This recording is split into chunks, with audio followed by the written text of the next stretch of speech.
Google is free, but sometimes we're just getting what we pay for. Whenever I create a new healing program, I go over everything and make sure that it's still accurate or whatever, right? So I'm creating my program, and I Googled the stages of narcissistic abuse recovery. And what it gave me was denial, anger, bargaining, depression, and acceptance. Those are the 5 stages of grief. That's not the same thing. Before I give you all the stages that are really involved with healing from an abusive relationship with a narcissist, I'm going to say, hi, my name's Camila Joy. If you've never seen my face before here, then you may not know that I'm a practitioner of alternative therapy. And today marks 19 years from the day that I married an abusive narcissist. 19 years ago. I've been out of that situation for 9 years now. And I just want to celebrate, right? So I'm going to help. I'm going to help others get to that point. Also, my practice, the Lighthouse Bulb LLC, is going to celebrate its 3rd birthday on May 1st. Okay, so I'm holding a narcissistic abuse recovery event. It's going to help you heal the core trauma that even attracted you to such a person or allowed that person to get closer to you. Core trauma from childhood and the trauma that's involved with actually being in one of those situations, right? So the nervous system. We're going to regulate the nervous system at its core so that you can, live free without doing all the mental gymnastics that are involved in staying positive. Okay.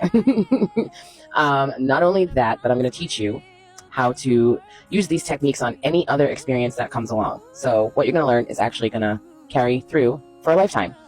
But back to business, because there are not only 5 stages in healing from a narcissistic, like an abusive relationship with a narcissist. Not even close. Don't get me wrong. I know that fully grieving is part of the process of recovering from narcissistic abuse. I know that. But take those 5 steps, those 5 stages, and put them all in one chapter, because that's just the first part before you left, before the no contact starts.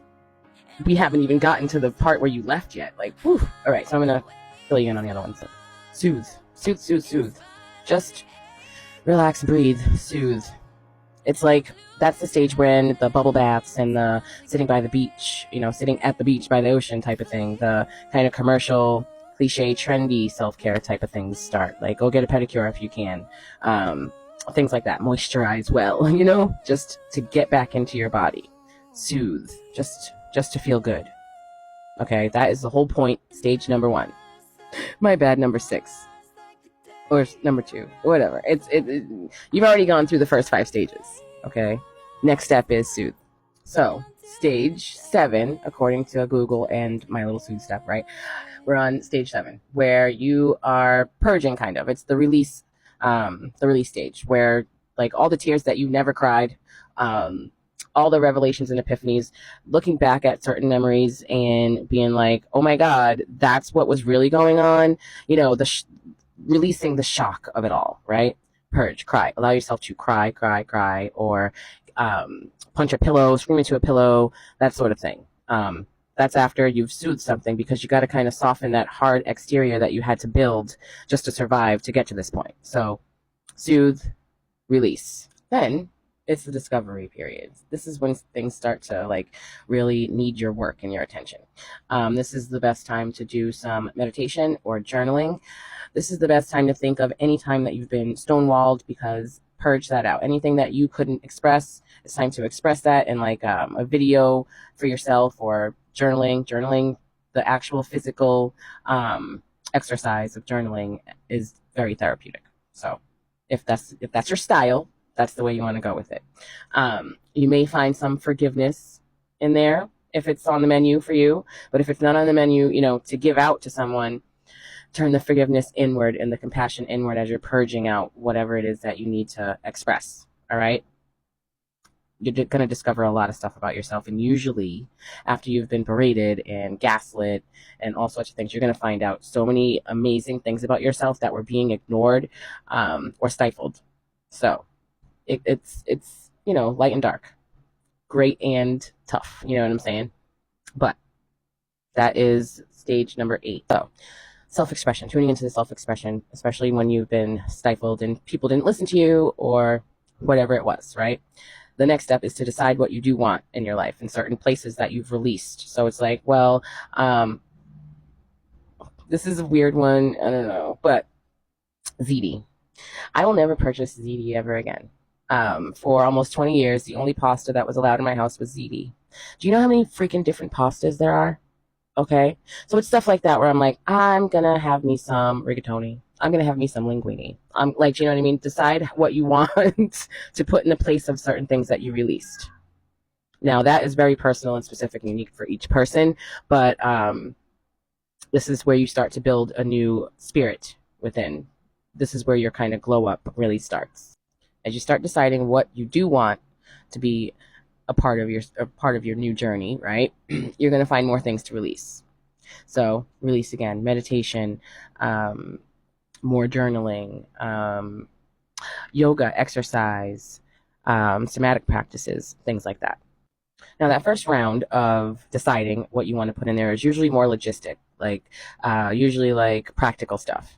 This time around, after you've released, you want to put in things that bring you joy, things that have no other benefit to them besides you putting a smile on your face and bringing some warmth to your own heart, like learning to play an instrument, dancing by yourself in the mirror, anything that you enjoy, especially the ones that you had extra challenges in order to do. Like someone, if you're with a narcissist, you know that they're gonna try and become an obstacle between you and anything that's going to bring you joy that does not involve them.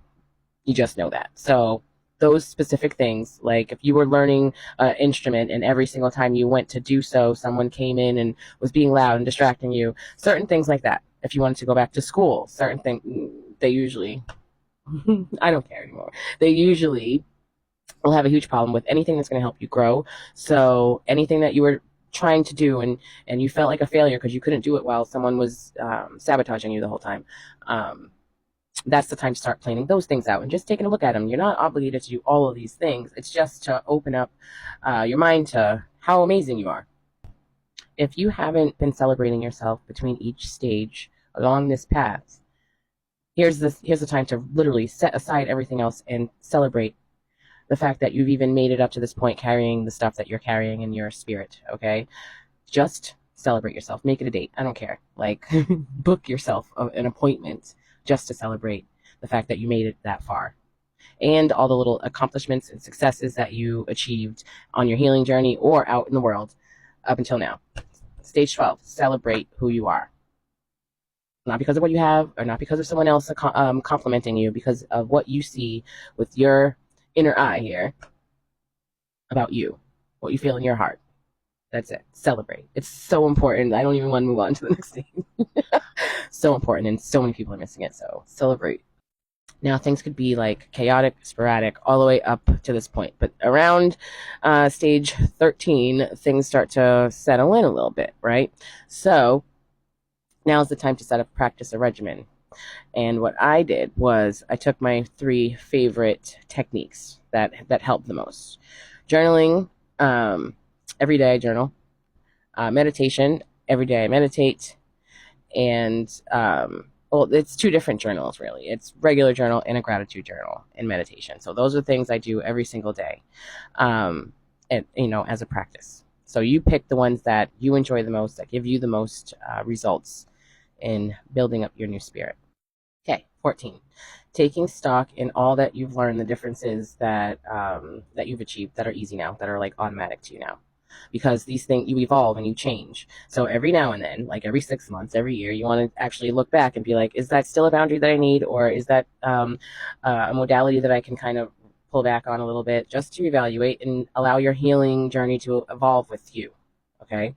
And then last but not least, continue to celebrate yourself.